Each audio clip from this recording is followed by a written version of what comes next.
प्रिय विद्यार्थियों, मेरे इस YouTube चैनल में आपका स्वागत है। आज हम इसी परंपरा में नंददास के पद संख्या 7 और 8 का व्याख्यात्मक अध्ययन करेंगे। सबसे पहले मूल पाठ। वे तुम ते नहीं दूर ज्ञान की आँखिन देखो, अखिल विश्व भर पुहरी रूप सब उन्हीं विषेक हो। लोह दारु पाषाण में जल थल मही आकाश, सचर अचर बरतत सबई ज्योति ब्रह्म प्रकाश सुनो ब्रज नागरी। पद संख्या 7 नंददास भंवर गीत। इस पद के अंतर्गत नंददास जी ने उद्धव के शब्दों में गोपिकाओं के समक्ष जो उनके निर्गुण निराकार जो ब्रह्म हैं, उस ब्रह्म के जो रूप और उसकी जो महत्ता है उसका निदर्शन किया है। वे कह रहे हैं कि हे गोपिकाओं, वो जो श्री कृष्ण भगवान हैं वे तुमसे दूर नहीं हैं। ये जो संसार की जो स्थान परक दूरी है, ये ज्ञान प्राप्त होते ही नष्ट हो जाएगी, क्योंकि ज्ञान की जो आँख हैं अर्थात वे आँखें जिन आँखों में कृष्ण का वो निर्गुण निराकार रूप समाया हुआ है, जब उस ज्ञान से आबद्ध नेत्रों से तुम उन्हें देखोगे तो ये जो मथुरा और ब्रज के बीच की जो लौकिक दूरी है ये नष्ट हो जाएगी और वे तुम्हें अपने समीप ही परिलक्षित दिखाई देंगे।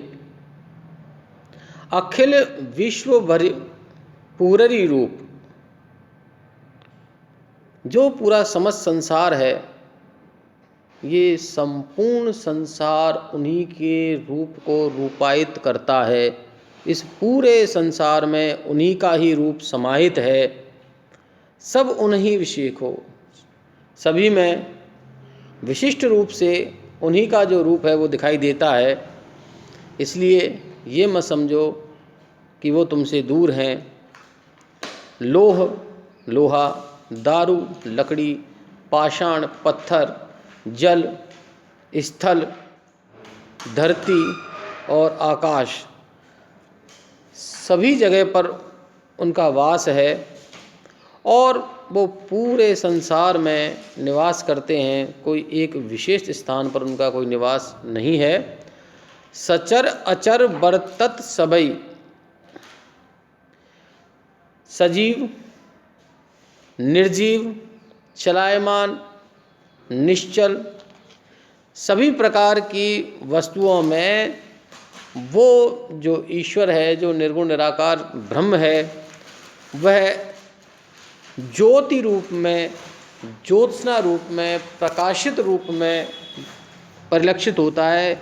इस बात को हे ब्रज की नागरी स्त्रियों, आप इस बात को समझ लें कि वो जो ब्रह्म है, उस ब्रह्म का केवल एक ही स्थान पर निवास नहीं है, वह संसार के समस्त स्थानों पर अपने आप को दर्शाता है। इस पद में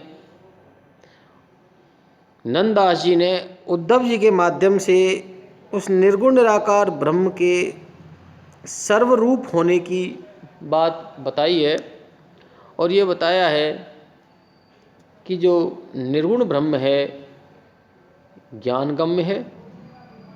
दूसरा, वो प्रकाशित अवस्था में ही इस पूरे संसार में परिलक्षित होता है। उनका जो स्वरूप है वो एक सगुण साकार जो व्यक्ति स्थूल रूप नहीं है बल्कि अति सूक्ष्म रूप है। अगला जो पद है उसका मूल पाठ देखें। कौन ब्रह्म को ज्योति ज्ञान कासो कहे ऊधो, हमरे सुंदर श्याम प्रेम को मार्ग सूद हो। नैन बैन श्रुति नासिका मोहन रूप दिखाई। सुध बुद्धि सब मुरली हरि प्रेम ठगोरी लाई सखा सुन श्याम के। चूँकि नंददास की जो गोपियाँ हैं वो गोपियाँ सामान्य गोपियाँ नहीं हैं, वे बहुत चतुर हैं, विलक्षण बुद्धि वाली हैं और तार्किक चेतना को अपने अंदर समाहित किए हुए हैं।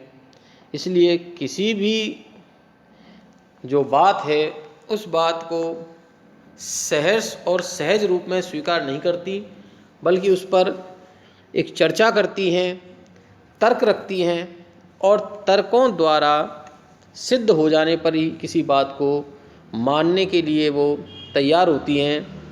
तो उन्होंने उद्धव जी से प्रश्न किया कि कौन ब्रह्म की ज्योति, क्या आप किसकी बात कर रहे हो, कौन सी ज्योति की बात कर रहे हो, इस चीज़ को हम नहीं जानती।